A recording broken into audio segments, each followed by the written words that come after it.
Friends, welcome to all of you in the defence classes. तो दोस्तों, कैसे हैं आप सभी? पढ़ाई कैसी चल रही है? सब बढ़िया चल रहा है?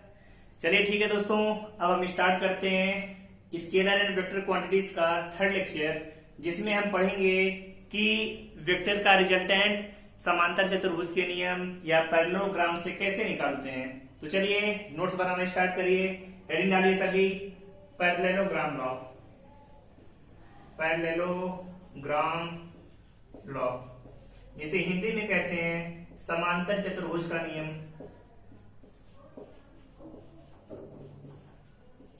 समांतर चतुर्भुज का नियम। तो दोस्तों, लास्ट क्लास में हमने हेड टेल लॉ से वेक्टर का रिजल्टेंट निकालना सीखा था। ट्रायंगल लॉ को देखा था कि कैसे ट्रायंगल लॉ की हेल्प से हम वेक्टर का एडिशन करते हैं। आज हम इस लेक्चर में बात करेंगे पैरेललोग्राम लॉ की, और ये इस सीरीज का सबसे इंपॉर्टेंट रिजल्टेंट निकालने का तरीका है। तो दोस्तों देखिए, रिजल्ट आपके वही आएंगे जो आपने ट्रायंगल लॉ से निकाला था, लेकिन इसका मेथड थोड़ा अलग है। तो मेथड को दोस्तों देखते हैं। तो पैरेललोग्राम लॉ होता क्या है, पहले से समझ लेते हैं, फिर डिफिनीशन आपको बताएंगे। तो दोस्तों याद रखिए, जब कभी भी दो वेक्टर्स को हम किसी समांतर चतुर्भुज की दो लगातार भुजाओं से प्रदर्शित करें, तो जो इसका रिजल्टेंट होता है, तो जो इसका विकर्ण होगा समांतर चतुर्भुज का, वही आपका प्रदर्शित करेगा रिजल्टेंट को। सपोज कि आपने वेक्टर ए था, ये वेक्टर बी है, और ये समांतर चतुर्भुज का क्या है, विकर्ण, जिसे हम इंग्लिश में कहते हैं डायगोनल। हमने इसे मैच करा दिया।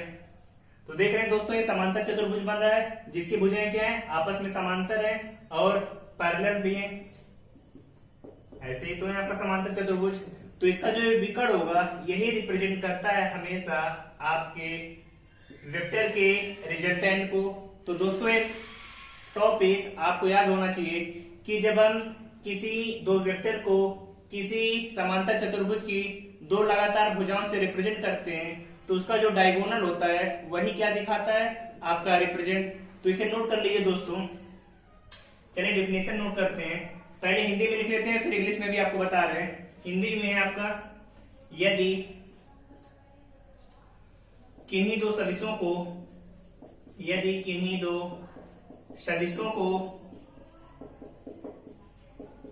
समांतर चतुर्भुज की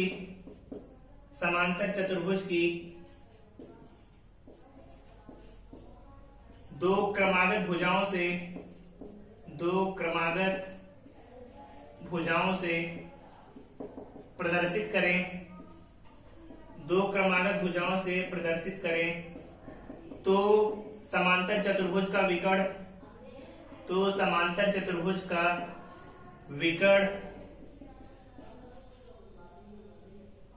तो समांतर चतुर्भुज का विकर्ण उनके परिणामी का मतलब जो vector R plus a, vector R आ रहा है, जिसे हम लिख रहे हैं a vector A plus vector B, यही आपका परिणामी है, परिणामी को प्रदर्शित करेगा। तो टॉपिक याद रहेगा दोस्तों, डिफिनीशन कि यदि किन्हीं दो सदिशों को समांतर चतुर्भुज की दो लगातार भुजाओं से प्रदर्शित करें, तो इनका जो विकर्ण होगा वही क्या प्रदर्शित करेगा, इन दोनों सदिशों के परिणामी को प्रदर्शित करेगा। इंग्लिश में दोस्तों नोट करिए, if two vectors are represented by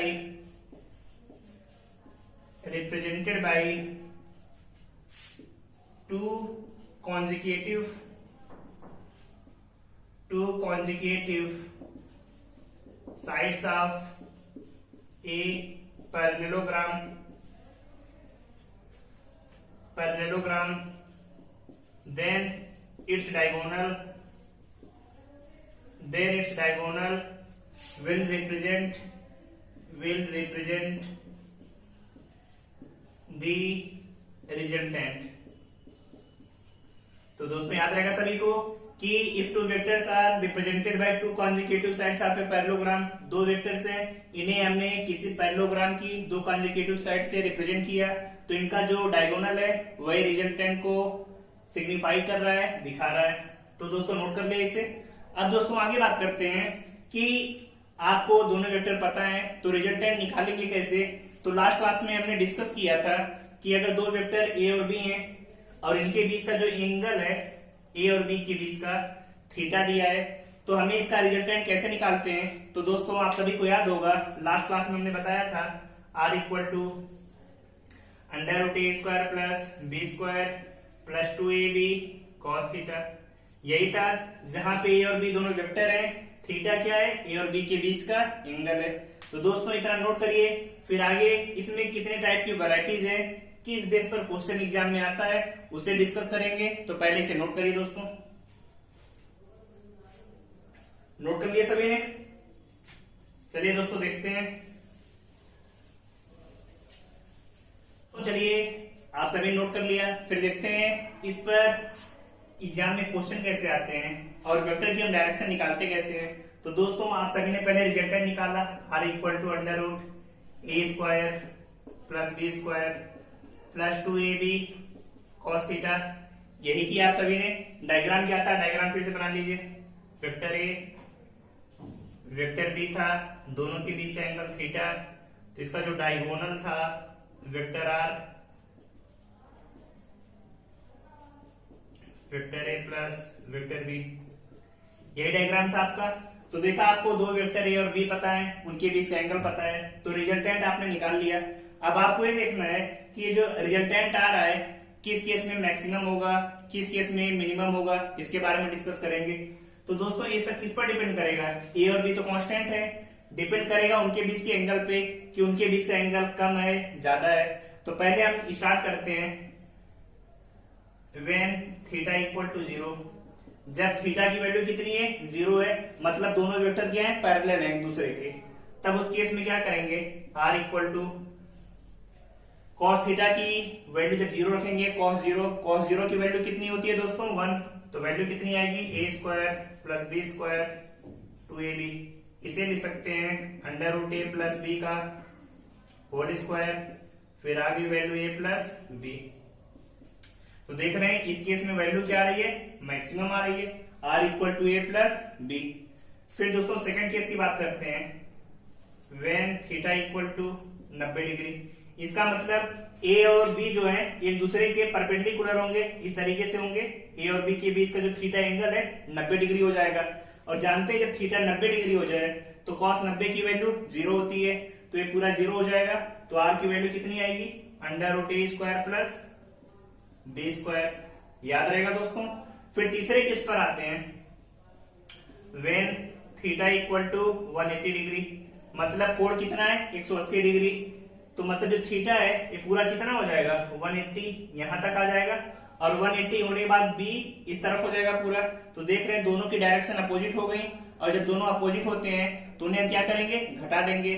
चलिए देखते हैं वैल्यू कितनी आएगी, r equal to under root A square plus B square minus 2ab आएगा, क्योंकि cos 1 180 की वैल्यू -1 हो जाएगी, तो माइनस 2ab।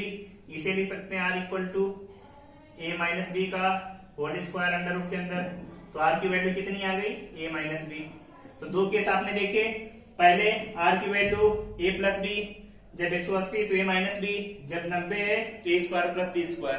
तो यहां से कोई अगर आपसे पूछे कि ये जो परिणामी r है इसकी रेंज क्या है, कम से कम कितना हो रहा है, ज्यादा से ज्यादा कितना हो रहा है, तो दोस्तों याद रखिएगा, नोट करके लिख लीजिए सभी कि जो इसकी रेंज होती है ये कहां से कहां तक है, a minus B is less or equal to r is less or equal to a plus B, कि जो r की वैल्यू होती है a हमेशा a माइनस बी के बराबर होगी या इससे ज्यादा होगी, लेकिन a प्लस बी के बराबर हो सकती है और या उससे कम होगी, कभी भी a माइनस बी से कम नहीं होगी और कभी भी a प्लस बी से ज्यादा नहीं होगी। तो ये पॉइंट याद रखिएगा, इस पर एग्जाम में कई बार क्वेश्चन पूछे गए हैं। अभी क्वेश्चन कैसे आए थे उसके बारे में डिस्कस करेंगे। अब दोस्तों आपने रिजल्टेंट r निकालना तो सीख लिया, लेकिन अब जो दूसरी चीज आती है कि ये जो r है आपका a कितने कोण पर है, आपसे पूछा जाए ये जो परिणामी r निकाला आपने a से कितने एंगल पर है, तो कैसे निकालेंगे। तो दोस्तों याद रखिएगा, जब कभी परिणामी a से निकाल रहे हैं तो tan alpha equal to b sine theta upon a plus b cos theta. याद रहेगा दोस्तों, जब ए से निकाल रहे हैं तो बी साइन थीटा अपान ए प्लस बी कॉस थीटा। अगर ये एंगल यहां पर बीटा होता, आपसे पूछता tan बीटा की वैल्यू क्या होगी, या जो एक और बीटा इसकी वैल्यू कैसे निकालेंगे, तो यहां पर क्या करते हैं, बी की यहां पर ए कर दीजिए बस, a sine theta upon b plus a cos theta. Value याद रहेगी दोस्तों, tan अल्फा अगर ए से पूछे तो पहले बी साइन थीटा अपान ए प्लस बी कॉस थीटा, जब इससे पूछे तो दोनों वैल्यू को एक्सचेंज कर देंगे, आपके एंगल की वैल्यू पता चल जाएगी। तो दोस्तों सभी एंगल की वैल्यू रिजल्टेंट परिणामी निकाल लेंगे। अब इसमें कोई दिक्कत आपको नहीं होगी, कोई भी क्वेश्चन आए आप बहुत आसानी से उसका आंसर निकाल सकते हैं। तो दोस्तों नोट करिए, अब स्टार्ट करते हैं कुछ क्वेश्चन, इस पर एग्जाम में क्वेश्चन कैसे आते हैं। तो चलिए नोट करते हैं। नोट कर लिया सभी ने दोस्तों?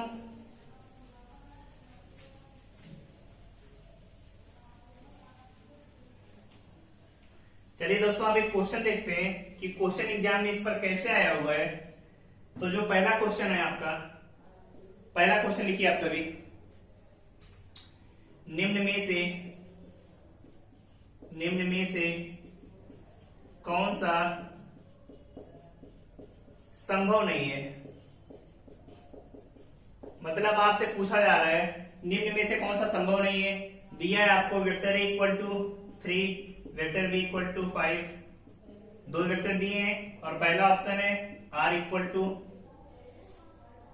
2, दूसरा ऑप्शन है r equal to 7, third option है r equal to 8, fourth option है r इक्वल टू 10। आपसे पूछा जा रहा है इन चारों में से कौन सा पॉसिबल नहीं है। तो देखकर बताइए कौन सा आपका आएगा, ए बी सी डी में से कौन सा ऑप्शन सही होगा। कैसे निकालेंगे, अभी आप सभी को r की रेंज बताई थी कि r की वैल्यू कहां से कहां के बीच में लाई करेगी। r की वैल्यू जो होती है ये हमेशा a माइनस बी से a प्लस बी के बीच में लाई करती है। a माइनस बी देखें तो 2 आएगा, a प्लस बी देखें तो 8। इसका मतलब r की वैल्यू 2 से 8 के बीच में आ सकती है। देख रहे 2 है मतलब हो सकता है सही है, 7 है ए भी इनके बीच में आ जाएगा, 8 है ए भी आ जाएगा, लेकिन 10 कभी पॉसिबल है, 10 तो आएगा ही नहीं। इसका मतलब ये ऑप्शन आपका सही है, ए वाला कभी भी पॉसिबल नहीं है। तो याद है दोस्तों कैसे निकालेंगे। चलिए फिर आते हैं दूसरे क्वेश्चन पर।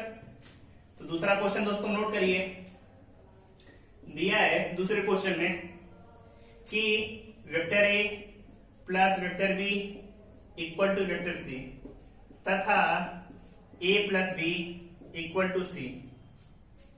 Vector a plus b equal to vector c तथा vector a plus b equal to c दिया है और पूछा है find angle between a and b। मतलब a और b के बीच का कितना एंगल है आपको निकाल कर बताना है। तो दोस्तों निकालिए, बताइए आंसर कितना आएगा। निकाल लिया, कितना आया 0, पाई बाई 2, पाई, ऐसा ही कुछ आएगा। तो दोस्तों देखते हैं इस टाइप के क्वेश्चन कैसे करेंगे। तो दोस्तों याद रखिए, पहले जो कंडीशन दी है नोट कर लीजिए, कंडीशन नोट कर ली। कभी भी इस टाइप का क्वेश्चन आए एक ही तरीका होगा, इस तरीकों को आप सभी ध्यान से देखिए। एक क्वेश्चन आपने कर लिया तो ऐसे एग्जाम में बहुत सारे क्वेश्चन आते हैं, आप बहुत आसानी से निकाल लेंगे। पहले दोनों तरफ का मॉड ले लीजिए। पहला काम क्या करेंगे, दोनों तरफ का मॉड। मॉड का मतलब a square plus B square plus 2ab cos theta. c का मॉड निकालेंगे तो क्या होगा, आप सभी को पहले ही बताया जब हमने मापांक बताया था। c का मॉड निकालेंगे तो अंडर रूट c स्क्वायर लिखेंगे या सिर्फ c ले सकते हैं। सही है दोस्तों। अब क्या करेंगे, अंडर रूट को हटाना है तो दोनों साइड का वर्ग कर दीजिए। तो कितना आएगा, a square plus B square 2ab cos theta equal to c का स्क्वायर। अंडर रूट हटाएंगे तो c का स्क्वायर या इसका स्क्वायर करेंगे c। अब c की वैल्यू कितनी है, a प्लस बी के बराबर, तो इसे लिख सकते हैं a प्लस बी का होल स्क्वायर, यही तो है। अब क्या आएगा फिर, a square plus B square 2ab cos theta, इसका स्क्वायर करेंगे तो a square plus B square plus 2ab, यही आएगा दोस्तों। फिर a स्क्वायर बी स्क्वायर तो कट गया, 2ab कट गया, तो कितना बचा दोस्तों, कितना आएगा answer, cos theta equal to 1। अब cos के किस एंगल की वैल्यू 1 होती है, सभी को ट्रिग्नोमेट्री में बताया, कितना आएगा, थीटा इक्वल टू 0 डिग्री। इसका मतलब ए और बी के बीच का एंगल कितना है, 0 डिग्री। मतलब ए और बी क्या है, पैरेलल है। एग्जाम में आ सकता है कि a plus b equal to c, तो ए और बी होंगे, एंगल जब 0 डिग्री आ गया, अब एंगल वेक्टर ए ऐसे है, वेक्टर बी भी ऐसे, तो इसका मतलब ए और बी क्या है, दोनों एक दूसरे के पैरेलल हैं, एक दूसरे के समांतर है। तो दोस्तों नोट करिए, फिर पढ़ते हैं अगले क्वेश्चन को। नोट कर लिया, चलिए दोस्तों अगले क्वेश्चन को देखते हैं।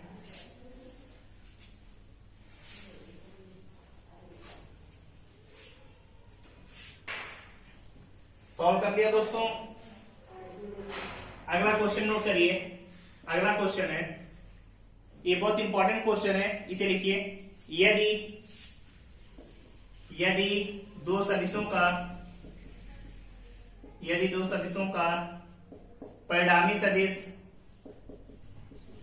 यदि दो सदिशों का परिणामी सदिश भी, यदि दो, इसे लिख लीजिएगा, दो बराबर सदिशों का परिणामी सदिश भी उन सदिशों के बराबर है, उन सदिशों के बराबर है, तो उनके बीच कोण कितना होगा, तो उनके बीच कोण कितना होगा। आपको निकालना क्या है कि कहा क्या जा रहा है, जो दोस्तों हिंदी में लैंग्वेज है, आप एक बार इस क्वेश्चन को इंग्लिश में भी लिख लीजिए। If the resultant of two equal vectors are equal to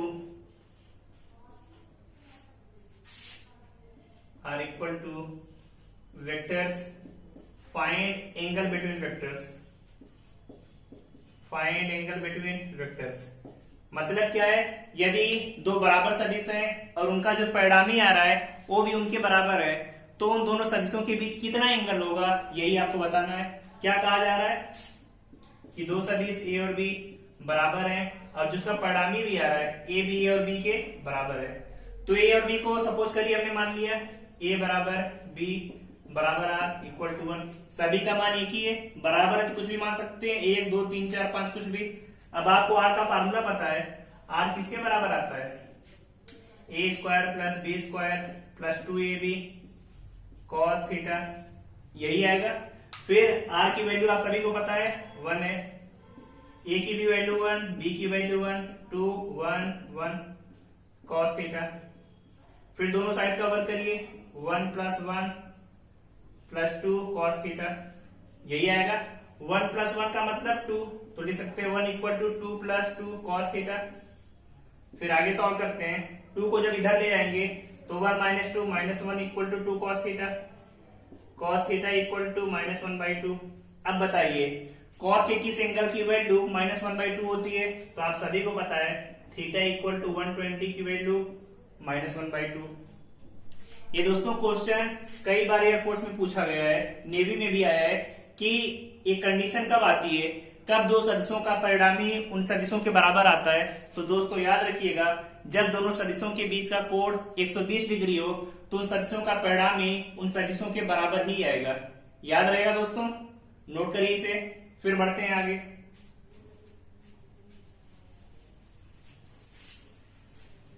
चलिए दोस्तों आगे पढ़ते हैं। इसमें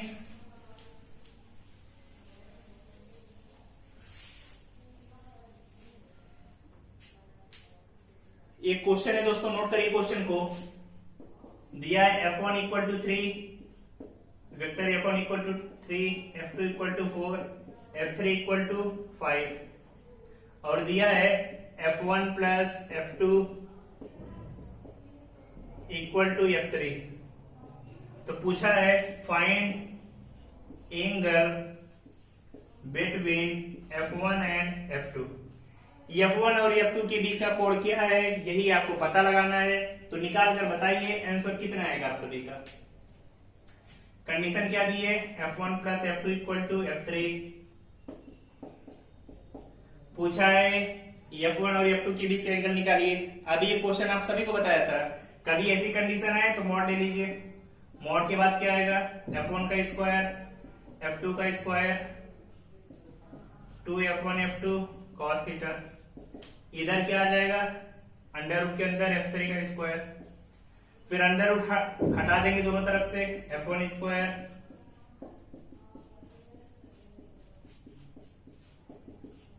यही आएगा दोस्तों। फिर आपको पता है F3 की वैल्यू 5 है, तो यहां पर 25, इधर F1 का स्क्वायर 9, F2 का स्क्वायर 16, 2 3 4 cos थीटा। 16 9 को जोड़ेंगे 25, इधर भी 25, 25 में से 25 जाएगा 0, तो मतलब cos थीटा की वैल्यू कितनी आ गई, 0। अब cos के किस एंगल की वैल्यू 0 होती है, आप सभी ये बताइए cos के किस एंगल की वैल्यू 0 होती है। क्या होता है एंगल, जब वैल्यू उसकी 0 आ जाती है। तो आप सभी को पता है थीटा इक्वल टू 90 डिग्री पर ही तो आता है। cos 90 की वैल्यू कब होती है, 0। cos 90 की ही तो वैल्यू 0 होती है, cos 0 की वैल्यू 1 आती है, और cos 90 पे वैल्यू कितनी आती है, 0 के बराबर। तो दोस्तों इसे नोट करिए। फिर आगे आपको बताते हैं कि दो सदिशों को घटाते कैसे, जोड़ने के बारे में तो आपने सीख लिया। अब नोट करिए सभी, सब्सट्रैक्शन ऑफ वेक्टर की सदिशों को घटाएंगे कैसे। तो चलिए सभी हेडिंग डालिए, सब्सट्रैक्शन ऑफ वेक्टर। ये भी दोस्तों बहुत आसान है, निकाल लेंगे आप आसानी से। सब्सट्रैक्शन ऑफ वेक्टर, जोड़ने के तीनों नियम हो गए complete, head to head, triangle law, parallelogram law. Subtraction of vector मतलब सदिशों का घटाना, कैसे हम इसे घटाएंगे यही आपको निकालना है। तो दोस्तों देखिए कैसे सॉल्व करेंगे इसे। जैसे दो वेक्टर हैं, वेक्टर ए वेक्टर बी, आपको जोड़ने के लिए तो ये किया था, समांतर चतुर्भुज का विकर्ण बना दिया था। अब घटाने के लिए क्या करेंगे दोस्तों, तो दोस्तों याद रखिए कि जब कभी भी किसी सदिश को घटाना हो तो उसके लिए हम क्या करेंगे, उसकी दिशा को पलट देंगे। पहले भी बताया था अपोजिट वेक्टर क्या होते हैं, जब वेक्टर का मैग्नीट्यूड तो सेम रहे, डायरेक्शन उल्टी कर दे। जैसे इधर वेक्टर बी है तो इसे हम उल्टा अगर कर दें इस तरफ, ये तो माइनस वेक्टर भी हो जाएगा, क्योंकि सदिश में डायरेक्शन ही तो होती है, ऊपर की तरफ प्लस था तो नीचे की तरफ माइनस। एंगल अगर आपका थीटा था तो नीचे वाला एंगल कितना आएगा, 180 माइनस थीटा। समझ में आया। अब देख रहे हैं फिर वही समांतर चतुर्भुज का नियम, वेक्टर ए पता है, वेक्टर बी पता है, उनके बीच का एंगल पता है, तो इनका जो विकर्ण होगा वेक्टर आर, यही तो इसके परिणामी को दिखाएगा। तो इसे नोट करिए सभी। तो वेक्टर आर की वैल्यू कितनी आएगी, वेक्टर ए माइनस वेक्टर बी, या इसे हम ऐसे लिख सकते हैं वेक्टर ए प्लस माइनस वेक्टर बी। बात तो एक ही है, यही वैल्यू आएगी। तो नोट करिए, घटाने के लिए क्या करेंगे, जो सदिश दिया है उसकी डायरेक्शन को उल्टी कर दी।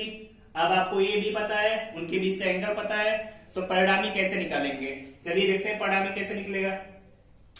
आर इक्वल टू नोट कर लिया सभी ने, कितना आया, वेक्टर ए प्लस माइनस वेक्टर बी, यही है।